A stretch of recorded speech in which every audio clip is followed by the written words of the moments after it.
कसं चित्र आहे एकंदरीत सोलापूर लोकसभेत? सर्वप्रथम मी देशाचे पंतप्रधान माननीय मोदीजी, या ठिकाणी आमचे राष्ट्रीय अध्यक्ष जे.पी. नड्डाजी, अमितजी शहासाहेब, आमचे राज्याचे नेते देवेंद्रजी चंद्रशेखर बावनकुळे साहेब, राज्याचे मुख्यमंत्री एकनाथजी शिंदेसाहेब, राज्याचे उपमुख्यमंत्री अजितदादा पवार आणि महायुतीच्या सर्व नेत्यांचे खूप खूप धन्यवाद व्यक्त करतो की या निवडणुकीमध्ये जो पाठिंबा मला पूर्ण ताकदीने आपण दिला त्याबद्दल मी सगळ्यांचे खूप खूप धन्यवाद व्यक्त करतो.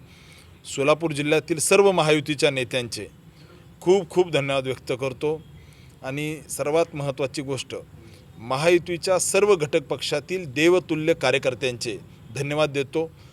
मागच्या निवडणूक डिक्लेअर झाल्यापासून जी मेहनत केली, दिवसरात्र कार्यकर्ता पडला, मी कार्यकर्त्यांना विश्वास देतो, नेत्यांनाही विश्वास देतो, तुमच्या विश्वासाला तडा कधीही जाऊ देणार नाही.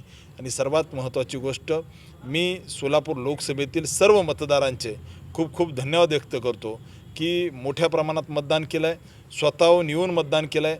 आणि निश्चित मला विश्वास आहे की सोलापूरकरांचा कौल हा भारतीय जनता पार्टीला आहे आणि भाजपा सोलापूर हे भाजपाचा बालेकिल्ला आहे, हे पुन्हा एकदा सोलापूरकर दाखवून देणार आहेत.